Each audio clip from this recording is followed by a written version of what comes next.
Bonjour à tous, j'ai disparu pendant 2 mois, sans doute, peut-être 3, je ne sais plus.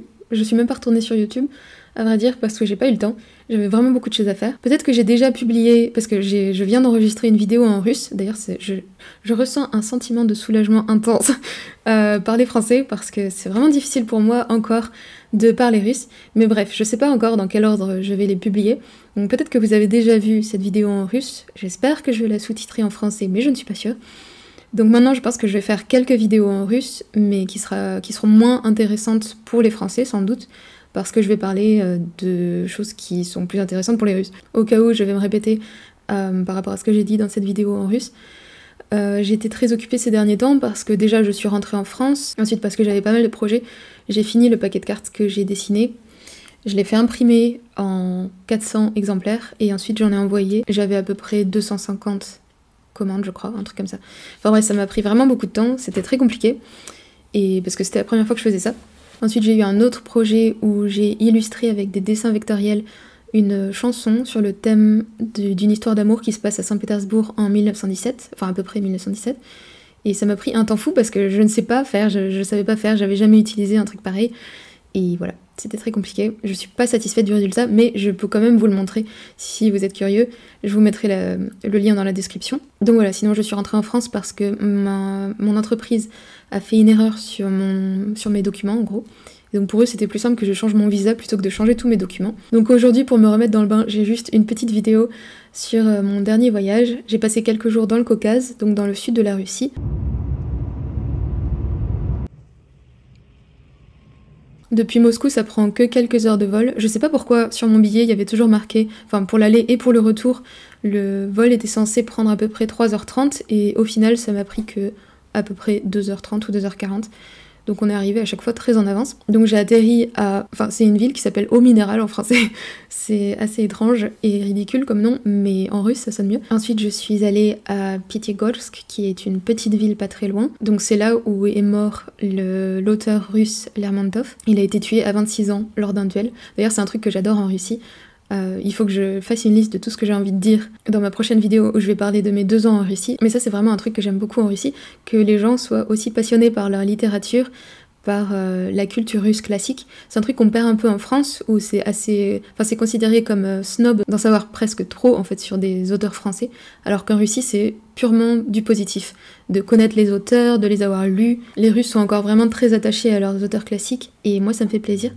Bref, Lermontov est mort là-bas. Depuis Pyatigorsk, vous pouvez prendre une voiture, ça prend que 3 heures à peu près pour aller jusqu'au pied de l'Elbrus. L'Elbrus, comment est-ce qu'on dit en français, Elbrus? Donc l'Elbrus, c'est la montagne la plus haute de Russie. Je crois que le pic, c'est 5640 mètres à peu près, un truc comme ça. Donc moi, c'était la première fois que j'allais dans le Caucase, et j'ai trouvé ça assez intéressant de voir combien la culture est différente. Je comprends pas encore très bien les dynamiques des populations, parce qu'il y a beaucoup de populations locales en Russie, mais qui sont très mélangées avec les Russes slaves qu'on imagine depuis l'Europe. Donc là, dans le Caucase, ce sont des gens assez différents, qui ont leur propre langue, mais il y a aussi une grosse population de Russes slaves qui vivent là-bas. Et donc quand on prend cette route entre Pyatigorsk et l'Elbrus, c'est vraiment pas des paysages qu'on s'imagine quand on pense à la Russie depuis la France par exemple. C'est pas ce à quoi on s'attend, disons. Donc non seulement il y a des montagnes qui ressemblent à des canyons américains, mais en plus les habitations, les petites villes, les villages qu'on traverse sont assez différents de ce qu'on s'imagine en pensant à la Russie. C'est un espèce de méli-mélo entre des habitations très pauvres, à moitié effondrées, des espèces de villages, des petites cabanes, et puis des habitations qui essayent de donner une impression de luxe, donc des villas avec des portes d'entrée des grilles à l'entrée très ornementées. Sur la route aussi, il y avait un café qui s'appelle Paris, ou Paris en russe. À l'intérieur, il y avait absolument rien de français, c'est simplement le nom qui est Paris, avec quelques photos de Paris, mais sinon vous pouvez commander seulement des plats typiques du Caucase ou de ces régions-là, comme du plov, des pelmeni, mante, des choses comme ça. Ce qui est très bon, mais bon, c'est assez drôle qu'ils appellent ça un café parisien. Il y a aussi des vaches qui traversent absolument partout, à tout moment, et je pensais qu'elles étaient intelligentes et qu'elles savaient esquiver les voitures, mais apparemment non, parce qu'il y en avait une morte sur le côté de la route, donc bon, faut vraiment faire attention.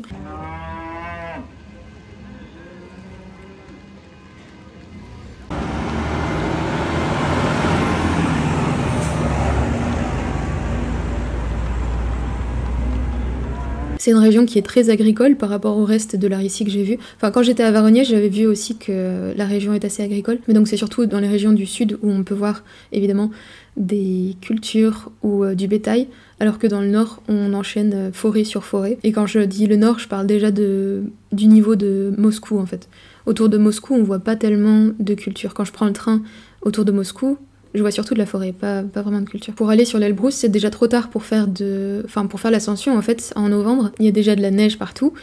Donc après, moi, c'était pas du tout mon objectif parce que j'ai 2 amis qui ont fait ça cet été, 2 amis russes qui ont gravi à l'Elbrus et ça me donne pas du tout envie. Je comprends l'aventure, etc. Je les admire beaucoup d'avoir fait ça, surtout qu'un des 2, c'est une femme. Qui a fait ça donc avec un guide, mais je le ferai pas personnellement parce que d'après ce que j'ai compris et puis d'après les photos que j'ai vues, il y a des passages qui sont vraiment très étroits où on marche sur de la glace et moi ça m'inspire pas du tout. J'aime bien les endroits où j'ai un sol ferme sous les pieds, des arbres autour, des choses comme ça. Donc l'Elbrus, non. Si vous avez envie de le faire, je vous admire beaucoup, mais je n'irai pas personnellement. Donc là, le but c'était simplement de monter sur la pente de l'Elbrus avec des cabines, enfin avec un téléphérique, de tricher. Donc il y a une espèce de petite station qui s'appelle Paliana Azao, au pied, enfin c'est pas vraiment au pied, sur les pentes de l'Elbrus. C'est assez étrange là-bas, je pense que la station a pas mal de potentiel parce que les montagnes autour sont impressionnantes, le spectacle est magnifique, mais c'est assez peu développé. On a l'impression que tout a été construit de façon assez aléatoire. Je sais pas très bien si la région se développe ou pas parce qu'il y a pas mal de bâtiments qui sont à moitié construits, des choses qui ont l'air d'être comme des villages pour les touristes ou des choses comme ça. Mais rien n'est fini et on a l'impression que les chantiers sont déjà abandonnés. Après c'est peut-être parce que c'est novembre et il va commencer à faire froid et à y avoir de la neige très bientôt. Peut-être qu'ils vont continuer l'année prochaine. Mais il y a quand même des fois où j'ai l'impression que les chantiers étaient abandonnés depuis déjà longtemps. Donc c'est assez désordonné. Il y a des tuyaux pour véhiculer le gaz qui dépassent de partout. C'est des espèces de gros tuyaux jaunes qui traversent le paysage dans tous les sens. Avec en plus les vaches qui se promènent partout. Ça donne une impression de désordre total. Et puis dans cette station, il y avait une espèce de marché aussi qui faisait que c'était absolument impossible de se garer. Il y avait du monde partout, pas de place de parking, tout le monde qui crie dans tous les sens. Enfin, c'était le désordre. Donc après, il y a des cabines qui grimpent. Je crois qu'on est monté à 3850 mètres, quelque chose comme ça. Vous enchaînez une série de plusieurs cabines avec à chaque fois une étape. Vous pouvez vous arrêter, redescendre si vous vous sentez mal, etc. Moi, j'avais un petit peu peur d'avoir le mal des montagnes parce que j'étais jamais montée aussi haut. Et déjà dans les Alpes, quand j'étais autour de 2000 mètres, j'étais tombée dans les pommes. Mais en fait, je pense que tant que vous faites pas de rando, ça va parce que vous vous essoufflez pas. Je pense que j'aurais pas fait une grosse rando à cette altitude de 3800 mètres. Mais juste pour y passer quelques minutes, regarder le paysage, ça va, c'est tranquille. Vous avez des restaurants où vous pouvez faire des pauses à chaque étape, enfin c'est assez aménagé. Donc voilà, j'ai fait ma touriste, je suis allée voir l'Elbrus. Je pense qu'il faut bien choisir son jour quand on y va parce que dès qu'il y a un petit peu de nuages, on ne voit plus rien. L'Elbrus a l'air d'être un magnète à nuages. Et parfois, quand le ciel est complètement dégagé, il va quand même y avoir une espèce de secoupe volante de nuages qui plane autour de l'Elbrus. Donc faut bien faut bien choisir sa journée. Et là, début novembre, il faisait déjà super froid quand on monte au dernier étage, à la dernière station, un téléphérique. Il y a un vent à décorner un bœuf, donc il faut bien se couvrir. Après, il y a des espèces de petites autos à neige qui peuvent monter encore plus haut si vous avez la foi, mais moi j'ai pas essayé et je ne regrette pas parce qu'en redescendant, j'ai discuté un petit peu avec deux filles qui avaient essayé ça, ces petites autos à neige, pour monter je crois jusqu'à 4100 mètres, quelque chose comme ça. Et elles étaient à moitié gelées, à moitié mortes de froid. Et juste aussi avec l'altitude, quand on n'est pas habitué, quand on n'a pas fait de palier entre les deux, on peut se sentir mal assez facilement. Donc elles étaient pas fières. Et je me suis dit que c'était une bonne idée de ne pas avoir essayé. Il n'y a pas grand chose à faire, en tout cas là-bas c'est assez petit. Au niveau du ski, je sais pas du tout si le domaine est agréable ou pas. J'ai l'impression qu'ils sont en train de tracer pas mal de pistes. Donc c'est peut-être pas fini. En tout cas, d'après ce que j'ai compris, c'est plus agréable d'aller à Sochi ou dans l'Altaï pour skier. Ensuite, la dernière petite ville que j'ai visitée dans la région, c'est Kislovodsk, qui est une ville beaucoup plus touristique et beaucoup plus populaire. C'est mieux aménagé, plus moderne que le reste de la région que j'ai vu, et plus agréable aussi. Après, il y a pas mal de monde. En plus, il faisait beau, donc il y avait un monde de fou dans le parc où on est allé se promener. On peut atteindre la montagne à pied depuis ce parc, donc ça, c'est assez agréable. Il y a encore une fois des vaches partout, avec des fermiers qui leur courent après dans la montagne et qui leur crient dessus dans leur langue locale où je ne comprends rien.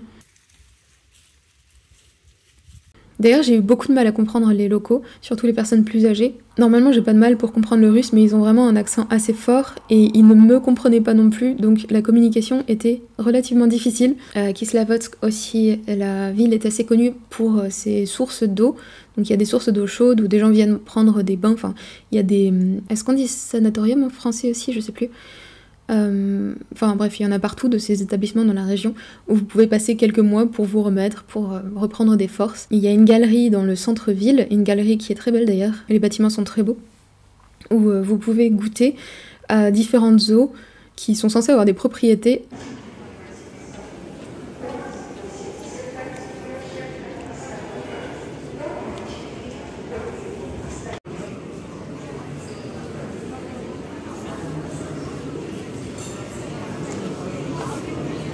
Mais après, bon déjà, d'après ce que j'ai compris, il faut pas trop en boire si vous tenez à rester en vie. Ces eaux ont une odeur et un goût absolument affreux, donc j'ai pas été très courageuse, j'en ai testé quelques-unes, et puis je me suis enfuie en courant. J'ai vu qu'il y avait des gens qui remplissaient des bouteilles entières avec ces eaux. Je sais pas ce qu'ils en font, mais moi je ne boirais pas une bouteille d'une eau pareille qui sent le vieil œuf pourri. Enfin voilà, j'avais pas grand chose à dire, c'était juste pour vous montrer un petit peu du Caucase, de ce que j'en ai vu. Je pense que je retournerai dans le Caucase peut-être au printemps prochain, mais là c'est déjà un petit peu tard, parce que on est le 7 novembre, au moment où j'enregistre cette vidéo, et à Moscou on a déjà eu de la neige, même si maintenant il pleut, donc tout a fondu. Donc dans les montagnes ça va être moins praticable. Je vais peut-être encore essayer de voyager un petit peu cet hiver, je ne sais pas encore. Avec mon amie Xenia, on avait pensé à aller soit à Mourmansk, donc dans le nord pour voir les aurores boréales, les choses comme ça, soit à Sochi pour faire une petite pause dans l'hiver, donc on ne sait pas. Soit on va aller dans le froid, soit on va aller dans le tiède, c'est pas encore décidé. Mais bref, je vous partagerai ça aussi. Et voilà, petite vidéo pour revenir sur YouTube. Merci d'être resté là. Si vous êtes resté là. Pour les Français d'ailleurs qui apprennent le russe, je voulais vous parler rapidement des éditions Ofris qui m'ont envoyé quelques-uns de leurs livres, donc une grammaire du russe, et puis un petit livre que j'ai vraiment bien aimé. Je vais vous le montrer. Donc voilà, ce sont des histoires, des petites histoires faciles à lire, comme ils appellent ça. Donc là, j'ai choisi Sur les chemins de fer, parce que c'est un thème qui m'intéresse, vu que je voyage tout le temps. Et donc ce sont des histoires avec une aide pour lire, donc des histoires tout en russe, d'auteurs classiques, et avec donc une aide des mots, les mots les plus compliqués qui sont traduits donc sur la page opposée. Et ce qui permet... Moi j'aime pas beaucoup les livres qui sont complètement traduits parce que en général je ne suis pas d'accord avec la traduction, et donc ça m'agace. Mais là c'est seulement... Ils vous aident en fait en vous donnant un petit peu de vocabulaire à chaque fois. Donc ce sont des petites histoires qui sont faciles à lire et je trouve ça vraiment une bonne solution pour pratiquer le russe, surtout parce que, encore une fois, les Russes sont vraiment passionnés par leurs auteurs classiques et donc ça leur fait plaisir quand on leur dit qu'on a lu un petit peu de Tchekhov ou de n'importe lequel de leurs auteurs classiques. Donc si ça vous intéresse de lire des petites histoires avec ces aides à la traduction, je vous mettrai le lien de leur site dans la description.